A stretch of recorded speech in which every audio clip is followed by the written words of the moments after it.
I'm going to simulate the whole 2025 AFL season to see who wins the Premiership, and these results may shock you. For these simulations, I'll be using a game called Australian Football Coach. It's an AFL management game where you can control any team you want and guide them to a premiership. If you love management games and simulation games and you're a big AFL fan, this is the game for you. This game is available on Steam, so I'll put the link in the description down below if you want to have a look at this game. It is a fun game to play.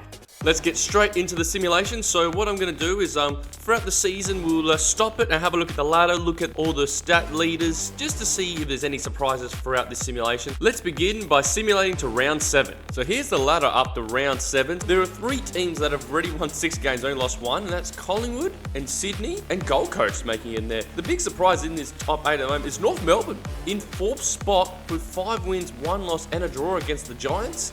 We see Geelong, the Crows, Fremantle and the Giants make the 8 at the moment. If you have a look towards the bottom of that, this might be a shock for some people, but the Western Bulldogs, 1 and 6 down the bottom, but they haven't got the worst percentage. It's actually Melbourne with the 69%.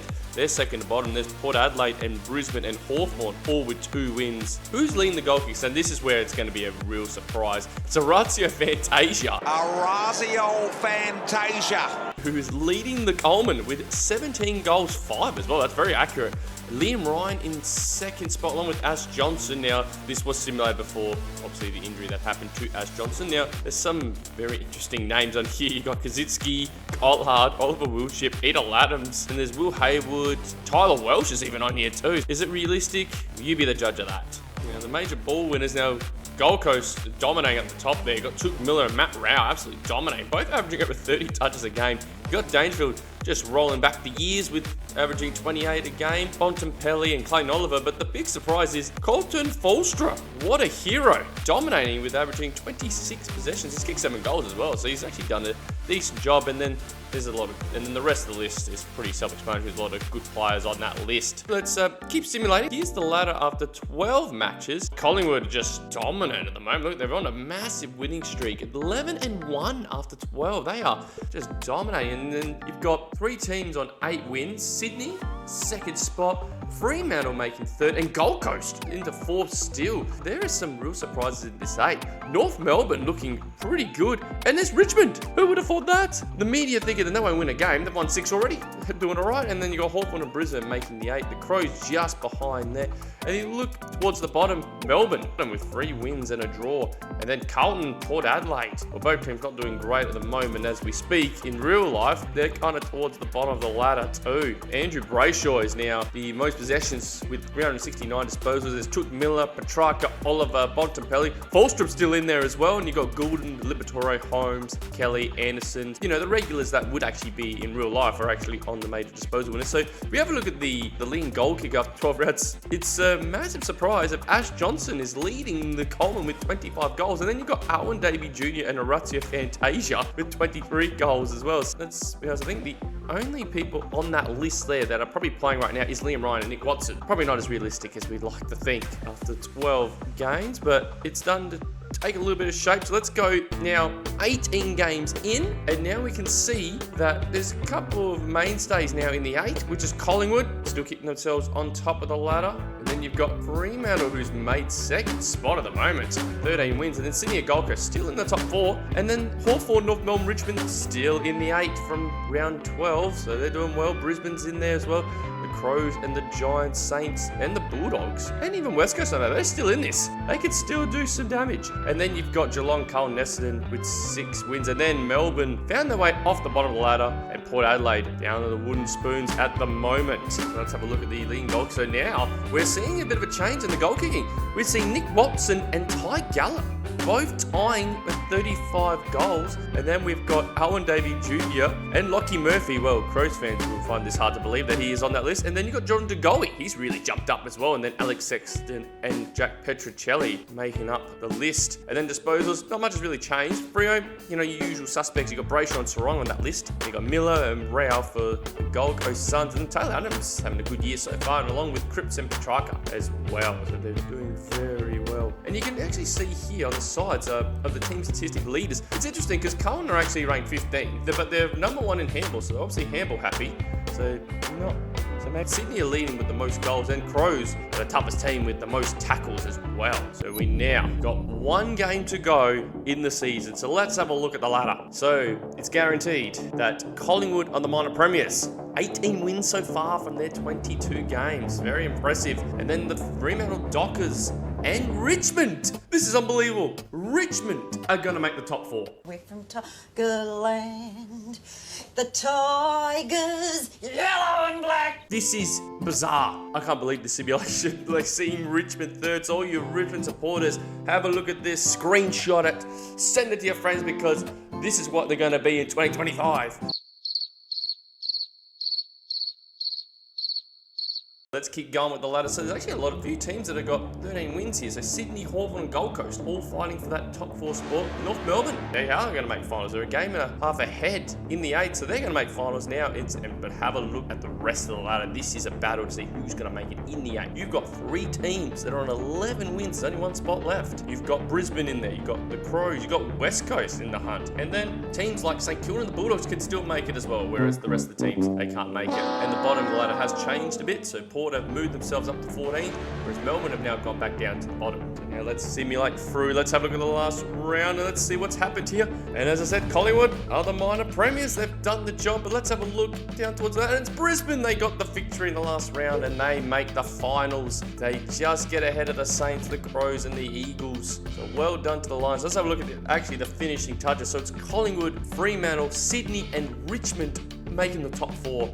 Unbelievable stuff. North Melbourne finishing 5th. Hawthorn get the 6th spot and Gold Coast makes 7th. And Brisbane, as I said, they round up the top 8. And we go towards the bottom of the ladder. There's some surprises here, like Geelong in 2nd to bottom. There are a lot of people expecting them to really fight for the Premiership this season, but geez, they finished 2nd to bottom. And Melbourne finishing bottom, and they are the wooden spoons for the 2025 in this simulation. So we have a look at the stats after the end of the home and away season, and it is Took Miller, who was very good with the leading possessions, 701 disposals. Then Petrarca, Andrew Brayshaw, Paddy Cripps, Matty Rao, the Bont. We've got Sarong, Adams, Falstrom's still up there as well with Toby Green, Josh Kelly and Goulden. So there's a lot of really good players that did rack up a lot of the footy. And we have a look at the Coleman medal, and it looks like Nick Watson's going to win the Coleman medal.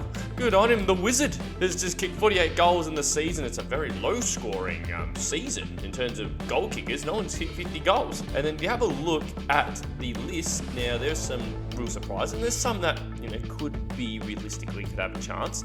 You've got Ty Gallop, who's got 44 goals, and there was a lot of players with 41 goals. Petruccelli, Collard, and DeGoey. You've got Charlie Cameron and Datioli in his first year at Sydney with 39 goals, along with Lockie Murphy with 39 goals as well. So let's have a look at the bracket for the final. We have got Collingwood taking on the Tigers. The real surprise package of this season. They made the top 4 somehow from being wooden spoons the season before. It's unbelievable stuff. But can they stop a high-flying Collingwood who have been dominant all year? And then the other qualifying final, we've got Freo taking on the Swans at Optus Stadium. 2 teams have been very good this season too, so that's going to be a good battle.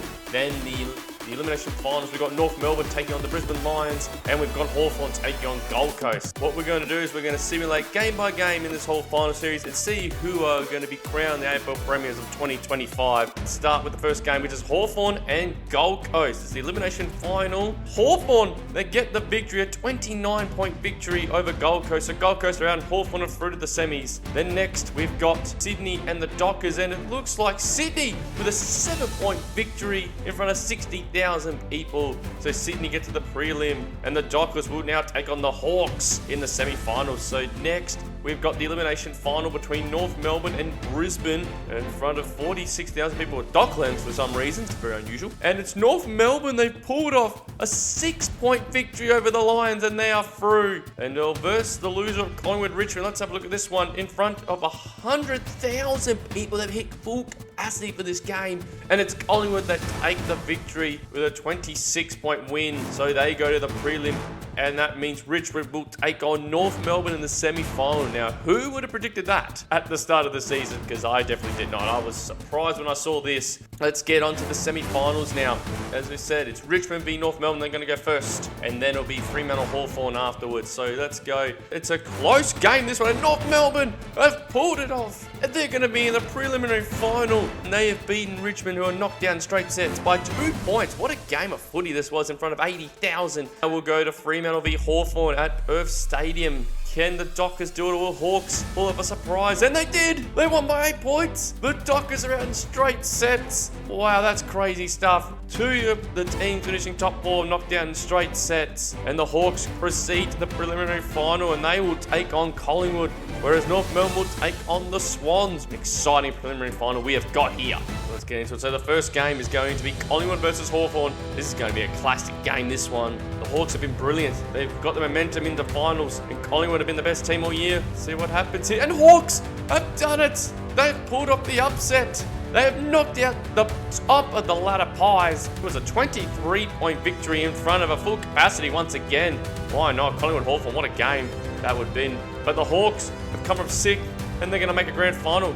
Who were they first? Sydney or North Melbourne? Let's find out here. And it's a massive surprise. North Melbourne. They have absolutely smashed the Swans by 70 points. In front of 36,000 people at the SCG. Unbelievable stuff. All of the top 4 teams have been knocked out, and we have got our 2 teams that will face off in the grand final. Hawthorn and North Melbourne. Let's go and simulate this and see who wins it. It is the Hawks. They are the 2025 Premiers. Oh, that's crazy stuff. Look at the game though. Jesus, it's not a great game of footy. If you're going to this game, and you know what the crazy part of this, you've had a lot of full attendance, and then look at the attendance here. It's just under 9,000. It's not everyone wanted to go to the grand final. And maybe a good reason. 16 degrees at the MCG. It probably was raining, because look at the score. 3 goals 9 and 2 goals 7. Probably one of the worst grand finals, I'd say, in this year. But we're going through all the stats, and you can see that it was a pretty close game throughout. But look at the 3/4 time, there was only 2 goals kicked. How bizarre is that? But then the Hawks found a way. They kicked 2 goals to 1 in the last quarter, and they found a way to win their first flag since 2015. Great season from the Hawks. They were just fantastic when it mattered the most. And North Melbourne, you got to give them credit too to make a grand final. They were very impressive. And it's Jack Ginnivan who wins the Norm Smith medal. There you go, Hawks fans. It's Ginnivan's the man. He's going to be the one who's going to be amazing this year, and he did his job with an amazing performance. Congratulations to the Hawks. This is what we're predicting, that Hawthorn are going to win the flag in 2025. Now let's have a look at the awards and then the final goal kickers and leading disposal winners too. As you can see down the bottom, Nick Watson was the Coleman medalist. He's got 53 goals, and then you've got Gallup, Dugowie, Cameron, Petricelli, Collard and Detioli in there. Let's go into and have a look at who won the awards, the Brownlow and the All-Australian team. That's always a very important one. Andrew Brayshaw won the Brownlow. Good on him. He had a brilliant year, as I've said, over 30 possessions a game, just dominant for Freo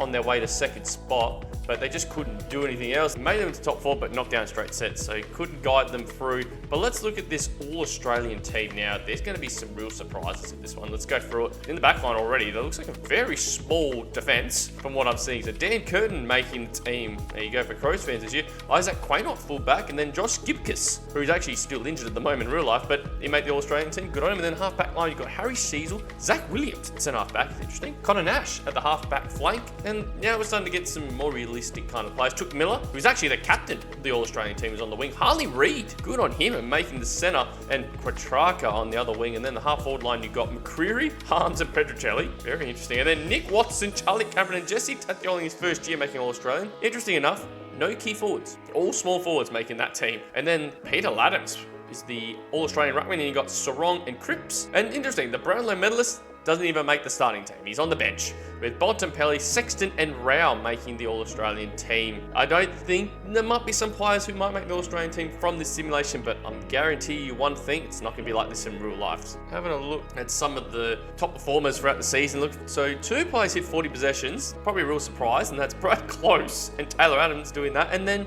goals, Isaac Kako with 8 goals, and also Shane McAdam has kicked 8 goals too. And then you can see behind him, McCarthy kicked 7 points in a game. Wow.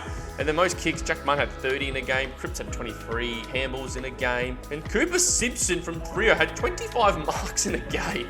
Oh my goodness, that is unbelievable. And then hitouts, Goldstein had the most with 39 in a game, and then tackles, Gibson and Kako at 12 tackles in a game. Now, what a simulation this was. There's just so many surprises. Away from simulation, going into what's actually happening in the 2025 season. I do some reactions from every club for each round. So if you click this playlist here, you can see all the reactions so far for the 2025 season.